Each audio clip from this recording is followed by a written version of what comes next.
Բարև ձեզ սիրելի հետևորդներ, սիրելի հայրենակիցներ, այսօր խոսելու եմ շատ կարևոր մի թեմայի մասին։ Մայիսի 12-ը պատմական օր է։ 1994 թվականին ստորագրեց 6 գրակի դադարեցման կամ հրադադարի փաստաթուղթը, որը ազդարարում էր Արցախյան առաջին պատերազմի ավարտը։ Այս փաստաթուղթը հիրավի պատմական է եւ շատ կարեւոր է հայոց նորագույն պատմության համար։ Առաջին հերթին սա փաստաթուղթ է, որով ըստ էության ճանաչվում է Լեռնային Ղարաբաղի սուբյեկտությունը, նրա հակամարտության կողմ լինելը։ Փաստաթուղթը ուներ 3 կողմ, 3 ստորագրող։ Հայաստանը պաշտպանության նախարար Սերժ Սարգսյանի դեմքով, Ադրբեջանը պաշտպանության նախարար Մամեդովի դեմքով եւ վերջապես Լեռնային Ղարաբաղը պաշտպանության բանակի հրամանատար Սամվել Բաբայանի դեմքով։ Ուրեմն այս փաստաթուղթը 2 կարևոր առանցքային խնդիր էր լուծում։ Մի կողմից ազդարարում էր Արցախյան առաջին պատերազմի ավարտը, հայկական կողմի համար հաղթական շատ բարենպաստ արդյունքներով, մյուս կողմից ֆիքսում էր Լեռնային Ղարաբաղի սուբյեկտությունը, ինչը ոչ պակաս կարևոր է։ Իհարկե մեր առավելապաշտական միտքը քննադատում էր նաև այս փաստաթուղթը կամ այն իշխանություններին, որ ստորագրել էին այս փաստաթուղթը։ Օրինակ, Լևոն Տեր-Պետրոսյանը եւ նրա իշխանությունը մեղադրվում էին այն բանի համար, որ պատերազմը դադարեցրեցին։ Նման մեղադրանքներ հնչեցնողները ենթադրում են, որ մենք կարող ենք օրինակ միջև Բաքու արշավել,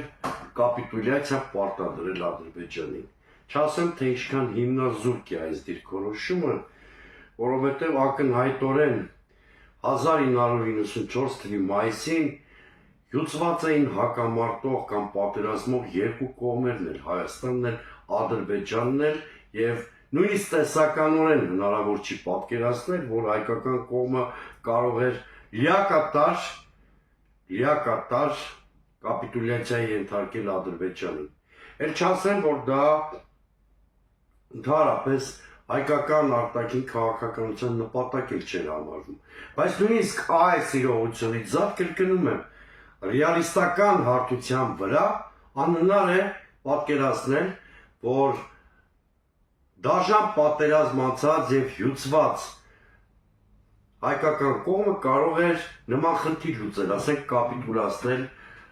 Ադրբեջանին կամ կապիտուլյացիա ենթարկել Ադրբեջանին։ Կան միացման կոնցեպտի կրողներ, որոնք ասում են, որ պատերազմի ավարտից հետո պետք է Լեռնային Ղարաբաղը հարակից տարածքներով միացվեն Հայաստանին։ Այս խնդրի վրա էլ շատ ուզում եմ կանգ առնել։ Միացման կոնցեպտը Լեռնային Ղարաբաղի հարցում կարող էր աշխատել եւ աշխատեց Խորհրդային Միության պայմաններում։ Այսինքն Խորհրդային Միության օրենսդրությունն այնպիսին էր, որ Լեռնային Ղարաբաղը կամ պետք է մնար Ադրբեջանի կազմում, կամ պետք է միացվեր Հայաստանին, այն ինչ 88-99 թվականներին մեր ժողովուրդը պահանջում էր։ Սովետական միության փլուզումից հետո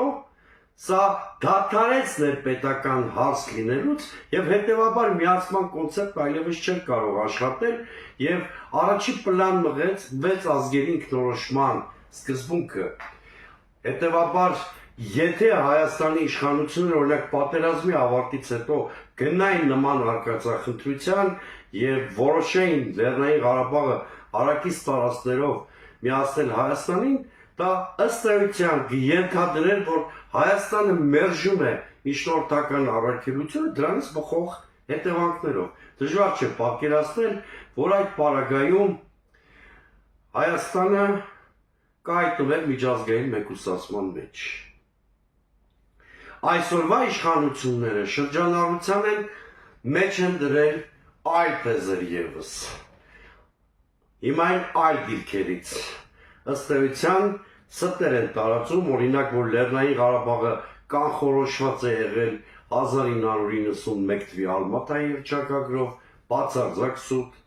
եթե չասեմ այն մասին, որ պաշտոնական Երևանը պաշտոնապես վերապահումներ հայտնել այդ հռչակագրի հետ կապված, որոնցից մի քանիսը վերաբերում են հենց Լեռնային Ղարաբաղի խնդրին կամ կարգավիճակին,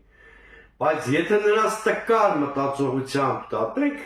էլ ինչի համար էր Ղարաբաղի պատերազմը, եթե 91 թվականի Լեռնային Ղարաբաղի կարգավիճակը կանխորոշված էր, կամ բերում են 1996 թվականի օրինակը,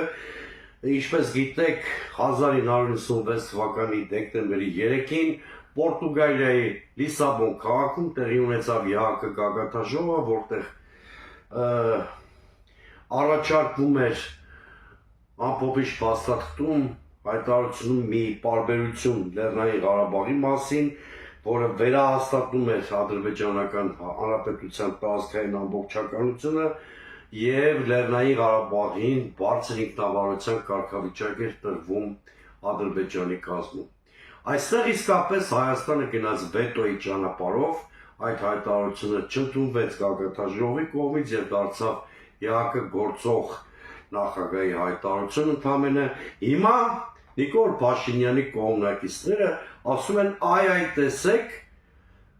աշխարհը դերևս 96 թվին համարում էր, որ Լեռնային Ղարաբաղը Ադրբեջանի կազմում է։ Այստեղ կա մի մեծ կեղծիք եւ շփոթություն։ Հիմա ես բացատրեմ ինչու՞ն է խոսքը։ Բոլոր պետություններն են Լեռնային Ղարաբաղը դե յուրե համարել են Ադրբեջանի մաս, նաև միջնորդները, բայց համարել են, որ կա կարգավորման գործընթաց, որը վերջնականապես պետք է լուծի Լեռնային Ղարաբաղի կարգավիճակի խնդիրը։ Այսինքն սրանից պետք չէ հետևություններ անել, որ Լեռնային Ղարաբաղի կարգավիճակի հարցը կանխորոշված է եղել։ Ավելին, երբ 1996 թվականի Լիսաբոնի գագաթնաժողովն են Նիկոլա Պաշտ շրջանակները օգտագործում որպես թեզ իբրև թե այդ թվականից Լեռնային Ղարաբաղի կարգավիճակը կանխորոշված է եղել, ես այդ մարդկանց ուզում եմ ընդամենը մի պարզ աքսիոմատիկ ճշմարտություն ներկայացնել։ 1997 թվականին աշնանը արդեն Լիսաբոնի գագաթնաժողովից ընդամենը 1 տարի անց ներկայացվել է հակամարտության կողմերին, այդ թվում Լեռնային Ղարաբաղի, խնդրի կարգավորման փուլային տարբերակը, որը պաշտպանվեց Հայաստանի իշխանության կողմից, որը ընդհանրապես չէր կանխորոշում Լեռնային Ղարաբաղի կարգավիճակը, դրա հանգուցալուծումը թողնելով հետոին։ Այսինքն Լեռնային Ղարաբաղի սուբյեկտությունը, Լեռնային Ղարաբաղի որպես իրավաքաղաքական միավոր գոյությունը երաշխավորվում էր հայկականությունը, կարգավիճակի հարցը թողնում էր հետոին։ Ուրեմն, եթե նույնիսկ Լիսաբոնի գագաթնաժողովում մեզ համար անցանկալի դրսևորումներ են տեղի ունեցել, ընդամենը 1 տարվա ընթացքում հայկական դիվանագիտության փայլուն աշխատանքի շնորհիվ արդեն 1997 թվականին մենք ունեցել ենք մի տարբերակ կարգավորման, որով Լեռնային Ղարաբաղի պատկանելությունը Ադրբեջանի կանխորոշված չէր։ Կրկնում եմ, կարգավիճակի հարցը թողնված էր հետագային, բայց ամրագրվում է Լեռնային Ղարաբաղի սուբյեկտությունը, հայկականությունը, ժամերով կարող եմ խոսել այդ կարգավորման հրաշալի տարբերակի մասին, բայց մեր այսօրվա եթերի բուն նպատակը դա չէ։ Իսկ ինչու այդ հրաշալի տարբերակը չընդունվեց։ Դարձյալ մեր քաղաքական մտքի առավելապաշտության հետևանքով։ 1998 թվականին տեղի ունեցավ Թելիմիդորը, հայտնի հանգամանքներով իշխանությունից հեռացվեց Լևոն Տեր-Պետրոսյանը, Ռոբերտ Քոչարյանի գլխավորությամբ ձևավորվեց նոր իշխանություն, որը թեև առավապաշտական մոտեցումներ ուներ Լեռնային Ղարաբաղի հարցում, բայց ավելի լավ տարբերակ այդպես էլ չներկայացրեց մեր հասարակությանը, քան էլ փուլային տարբերակը։ Ես ավելին ասեմ, Լևոն Տեր-Պետրոսյանից հետո ավելի ստույգ Ռոբերտ Քոչարյանի իշխանության տարիներին քննարկվեց մի տարբերակ,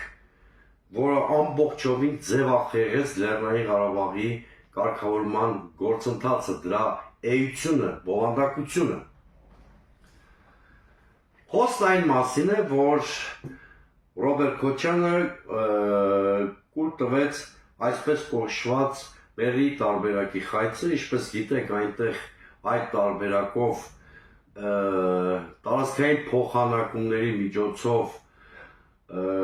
Լեռնային Ղարաբաղը միացվում էր Հայաստանի, դրա դիմաճիշոր տարածքային զիջումներ կամ սուվերենության զիջումներ Հայաստանը անելու էր Մեղրիի հատվածում, սա խայծ էր իրականում,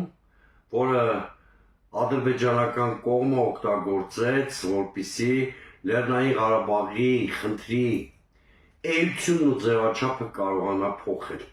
Ի վերջո Ադրբեջանը այս տարբերակին համաձայնություն չտվեց, բայց հետևանքն այն եղավ, որ Լեռնային Ղարաբաղը դուրս մղվեց բանակցային գործընթացից, դադարեց սուբյեկտ լինել կարգավորման գործընթացում, Լեռնային Ղարաբաղը դարձավ օբյեկտ եւ որպես հետևանք Լեռնային Ղարաբաղի խնդիրը տրանսֆորմացվեց եւ հաճախ հետո Ադրբեջանի կողմից ներկայացվեց որպես տարածքային վեճ եւ այդ նարատիվը ադրբեջանական որոշակի հաջողություն ունեցավ միջազգային շրջանակներում։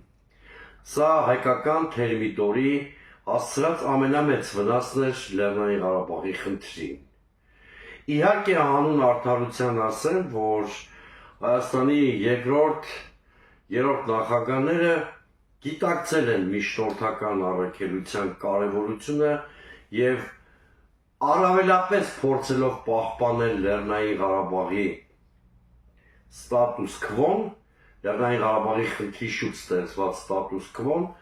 այնուամենայնիվ միջնորդների հետ ճկուն դիվանագիտություն բանեցնելով փորձել են երկիրը զերծ պահել պատերազմներից։ Նույնիսկ 2016 թվականի պատերազմը 4 օր տևեց, որովհետև հայկական դիվանագիտության ջանքերով հնարավոր եղավ այն կանգնեցնել։ Ավելին ասեմ, Ադրբեջանը ձգտում էր, որպեսզի քարոզիա պատերազմի ավարտին հրադադարի նոր փաստաթուղթ ստորագրվի, որտեղ չպիտի լիներ ուրեմն արդեն Լեռնային Ղարաբաղի ստորագրությունը, հայկական դիվանագիտությունը կարողացավ հասնել նրան, որ քարոզիա պատերազմը հրադադարի նոր փաստաթղթով չեզրափակվի։ Եվ այսպիսով ես որոշակի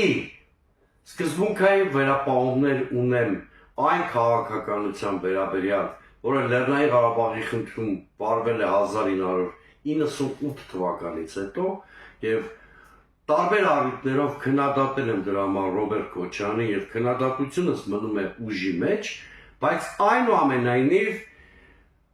շնորհիվ նրա, որ Հայաստանի իշխանությունները մինչև 2018-19 թվականները վարում էին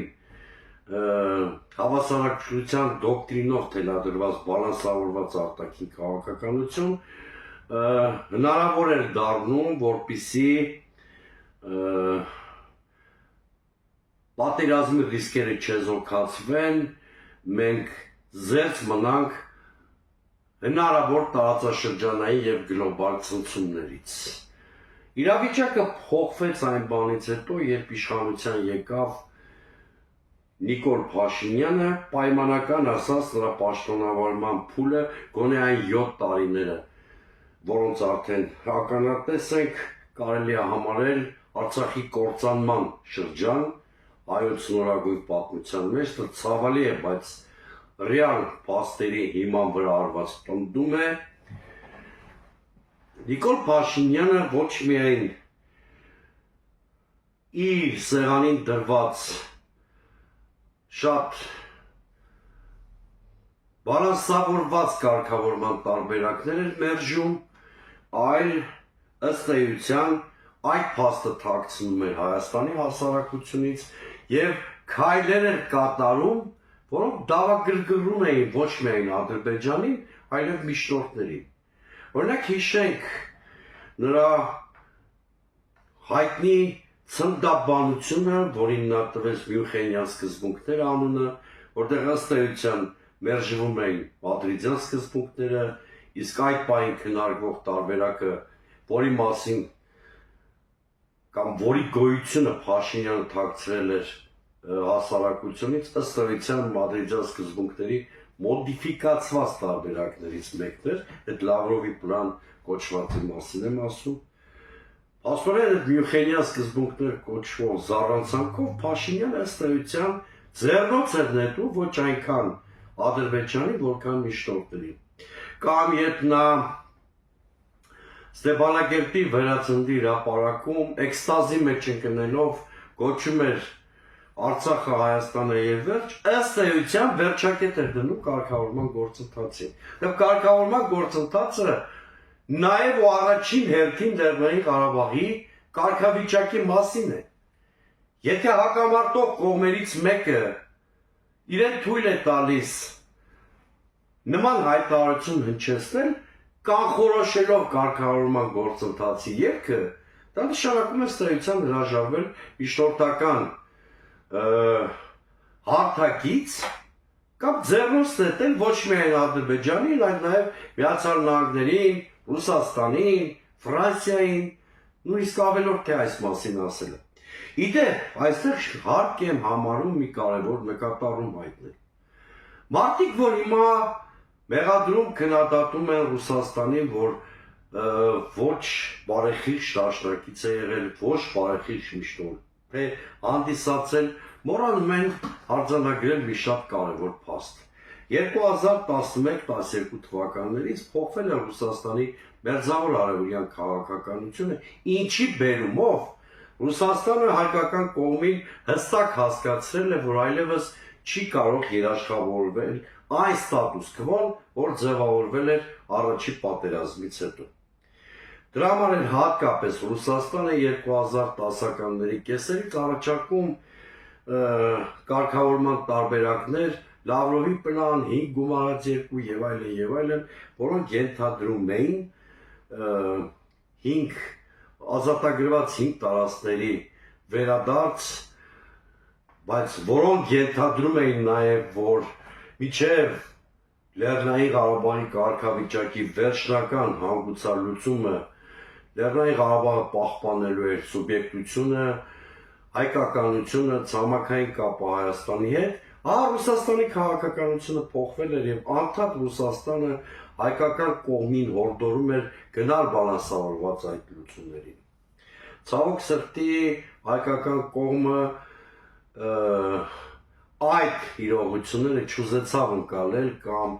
չուզեցավ գիտակցել, որ եթե դու ունես անվտանգության երաշխավոր երկիր, ապա քո օրակարգը, քո առաջնահերթությունները որոշակի առումով պետք է ադապտացնես ռազմավարական դաշնակցի առաջնահերթությունների փոփոխությանը կամ օրակարգին։ Մանավանդ կրկնում եմ, որ այդ շրջանում առաջարկված բոլոր լուծումները կասկածի տակ չէին դնում Լեռնային Ղարաբաղի հայկականությունն ու սուբյեկտությունը։ Այս առումով ես որոշակի վերապահումներ ունեմ նաև նախահեղափոխական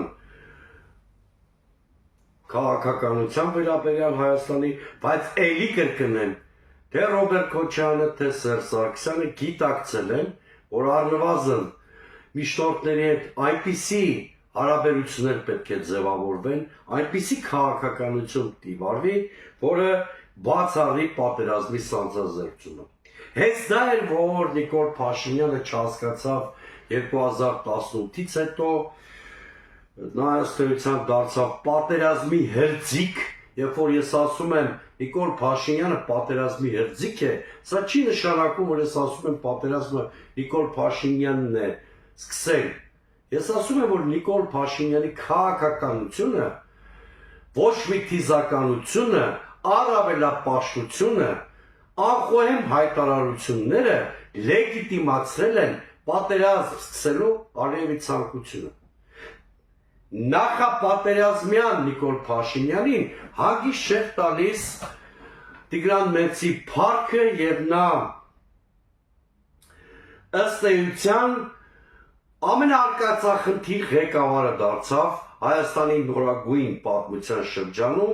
եւ դավագրգռեց Ադրբեջանին ըստ էության մերժեց միջնորդական հարթակը Յանկը Մինսկի խմբի համանախագահություն, ինչը կանաչ լույս վառեց 44 օրյա պատերազմի համար։ Բայց նույնիսկ 44 օրյա պատերազմի ավարտը ազդարարող նոյեմբերի 9-ի եռակողմ հայտարարությունը, որի մասին շատ երկար է խոսվել, շատ է խոսվել, չէր երաշխավորում Լեռնային Ղարաբաղի պատկանելությունը Ադրբեջանին։ Այդ փաստաթղթում որևէ կետ չկա, որը կանխորոշում էր Լեռնային Ղարաբաղի ադրբեջանապատկան լինելը, ընդհակառակը խոսվում էր ադրբեջանա-ղարաբաղյան շփման գծի մասին,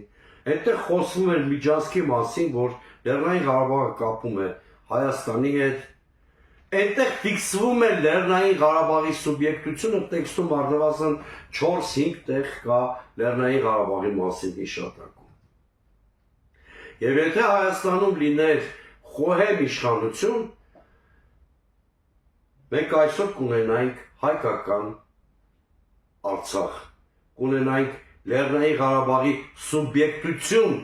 որը էապես նված կլիներ, քան ունեինք մինչև 44 օրյա պատերազմը, բայց դա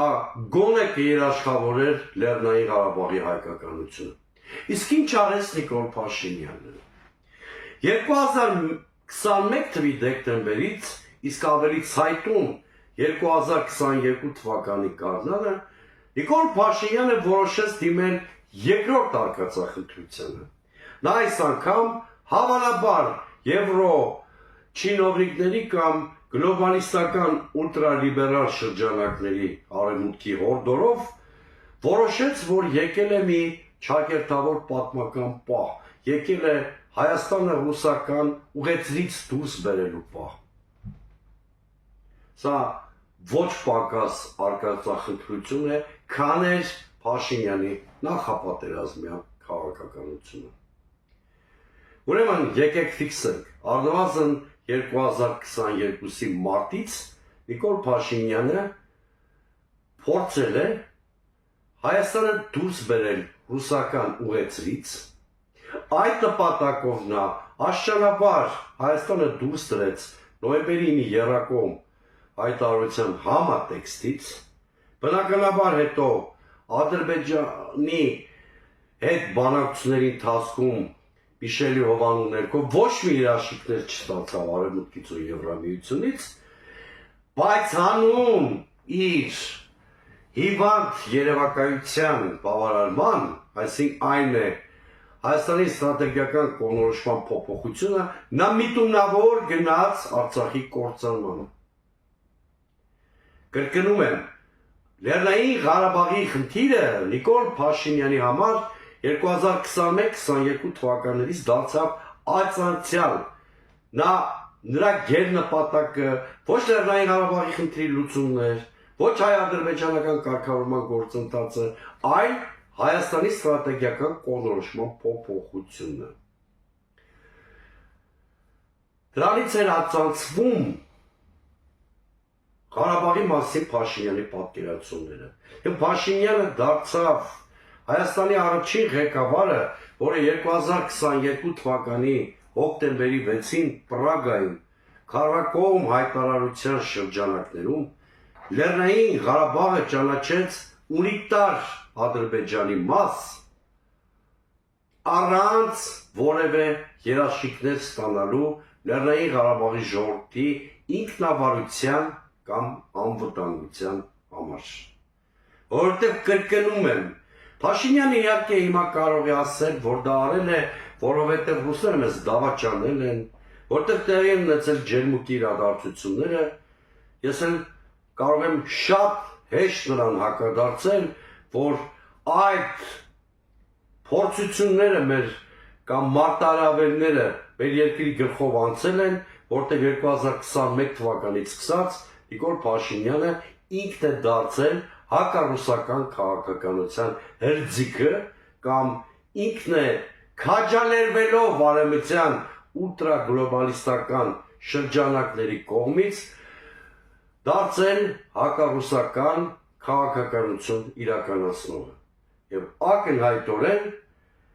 Նիկոլ Փաշինյանի քաղաքականության հետևանքն է Արցախի կործանումը։ Ավելին, ես պնդում եմ, որ Նիկոլ Փաշինյանի քաղաքականությունը միտված էր նրան, որ կորցնենք Արցախը ռուսական ազդեցություն տարածաշրջանում թույլատրելու նպատակով։ Սա է ճշմարտությունը, անկախ նրանից ինչ հեքիաթներ կպատմի Նիկոլ Փաշինյանը։ Իդեպ, թողնա հրապարակի, կրկնում եմ, առաջին նախագահ Լևոն Տեր-Պետրոսյանի պահանջը, կրկնում եմ երրորդ նախագահ Սերժ Սարգսյանի հանրապետական կուսակցության պահանջը, թողնա հրապարակի Լեռնային Ղարաբաղի խնդրի կարգավորման բոլոր տարբերակները եւ դրանց հայկական դիվանագիտության պատասխանները եւ որևէ բանավեճ պետք չի լինելու, որևէ բանավեճի կարիք չի լինելու։ Նույնիսկ հասարակ ժողովուրդը ծանոթանալով այդ փաստաթղթերին իրականում կստանա հարցի պատասխանը, թող է կործանել հայկական Արցախը։ Սա ամենևին չի նշանակում, որ նախկինում սխալներ չեն արվել Լեռնային Ղարաբաղի խնդրի կարգավորման գործընթացում։ Այդ սխալները արվել են քիչ առաջ էլ ես դրա մասին խոսեցի, դրա համար թե նախկինում թե հիմա ես քննադատում եմ Ռոբերտ Քոչարյանին, բայց համահարթեցման, պատասխանատվության համահարթեցման սկզբունքին ես դեմ եմ։ Ինչքան էլ Ռոբերտ Քոչարյանը մյուսները արած լինեն սխալներ, Ղարաբաղի կործանման պատասխանատվությունը կրում է Նիկոլ Փաշինյանը։ Սա ճշմարտություն է եւ այդ փաստարկի դեմ որևէ կեղծ հակափաստարկ ոտնձգություն է ճշմարտության դեմ։ Սիրելի հայրենակիցներ, այսօր մենք շատ կարճ անդրադարձանք Լեռնային Ղարաբաղի խնդրի կարգավորման գործընթացի որոշ դրվագների, մայիսի 12-ը կարող էր մեր տոնացույցում հաղթական լինել, որտեղ հրադադար էր հաստատվել ըստ էության հայկական կողմի թելադրած խաղի կանոններով, բայց այսօր խամրել է նաև մայիսի 12-ի պատմական նշանակությունը, դրա իմաստը, որտեղ այլևս մենք չունենք հայկական Արցախ։ Ես ցավով եմ նշում, բայց Լեռնային Ղարաբաղի խնդիրը իմ խորին համոզմամբ փակված է եւ ես չեմ հավատում ինչ-որ պատրանքների, ինչ-որ սպասումների, այս առումով ես դաժան ռեալիստ եմ եւ այսօր առաջնահերթ եմ համարում բոլոր ջանքերը գործադրելը, որ գոնե հայ-ադրբեջանական հարաբերությունների կարգավորման այս գործընթացը վերջանա այնպիսի լուծումով, որը երաշխավորի գոնե Հայաստանի տարածքային ամբողջականության պահպանումը, դա այսօր նույնպես վտանգի տակ է։ Դերևս այսօր այսքան այս թեմայով, վերջում ուզում եմ իմ հետևորդներին, ինձ հետևողներին հորդորեմ բաժանորդագրվել իմ YouTube-յան ալիքին, բաժանորդագրվեք նաև իմ Telegram-յան ալիքին եւ ակտիվ մասնակցեք Facebook-յան քննարկումներին իմ էջի ներքո։ Ստեսություն, մի շնորհանդիպում։